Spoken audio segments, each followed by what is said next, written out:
இந்திய விமானங்களை இயக்கும் திறன் எங்கள் இராணுவத்திற்கு இல்லை. மாலத்தீவு அந்தர் பல்டி. ஏன் இப்படி?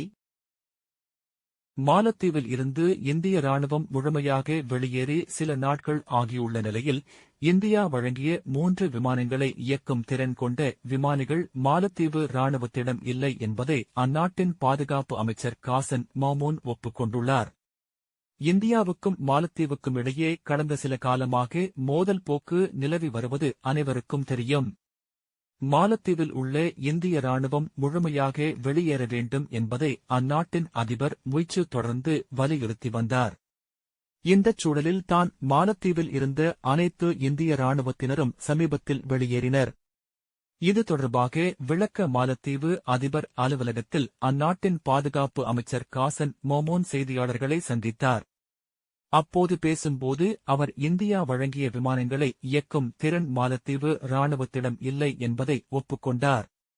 இது தொடர்பாக செய்தியாளர் ஒருவர் எழுப்பிய கேள்விக்கு பதிலளித்த அவர், இந்திய இராணுவத்தால் வழங்கப்பட்ட 3 விமானங்களை இயக்கும் திறன் கொண்ட விமானிகள் மாலத்தீவு இராணுவத்தில் யாரும் இல்லை.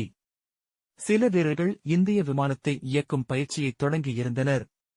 இருப்பினும் அவர்கள் பயிற்சியில் பல்வேறு நிலைகளை கடக்க வேண்டியிருந்ததால் பல்வேறு காரணங்களால் நமது வீரர்களால் அதை முடிக்க முடியவில்லை.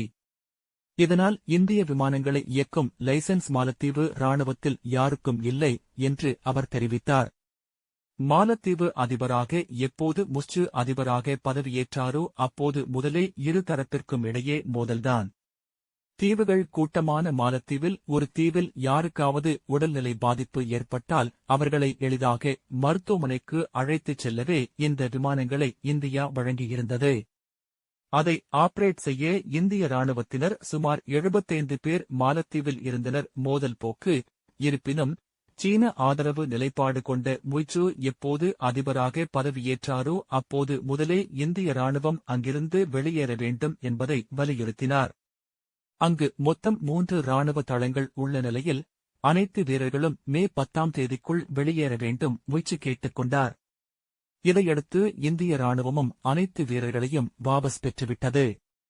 இந்திய இராணுவத்திற்கு பதிலாக விமானத்தை இயக்க இராணுவம் சாராத வல்லுநர்களை இந்தியா அனுப்பியுள்ளது. ஏன் இந்தியர்கள் வர வேண்டும்? அதற்கு பதிலாக மாலத்தீவு இராணுவ வீரர்களே இந்த விமானத்தை இயக்கலாமே என்ற கேள்விக்குத்தான் அந்நாட்டின் பாதுகாப்புத்துறை அமைச்சர் இவ்வாறு பதிலளித்தார். இந்திய இராணுவம் வெளியேறிய போதிலும் செனகியா இராணுவ மருத்துவமனையில் உள்ள இந்திய மருத்துவர்களை நாட்டில் இருந்து வெளியேற்றும் எண்ணம் எதுவும் இல்லை என்று மாலத்தீவு அரசு தரப்பில் சொல்லப்படுகிறது. இப்போது இந்திய இராணுவம் மாலத்தீவில் இருந்து வெளியேறி உள்ள நிலையில் அதற்கு பதிலாக இராணுவத்தை சாராத வல்லுநர்கள் அந்த விமானங்களை இயக்க மாலத்தீவு சென்றுள்ளது குறிப்பிடத்தக்கது.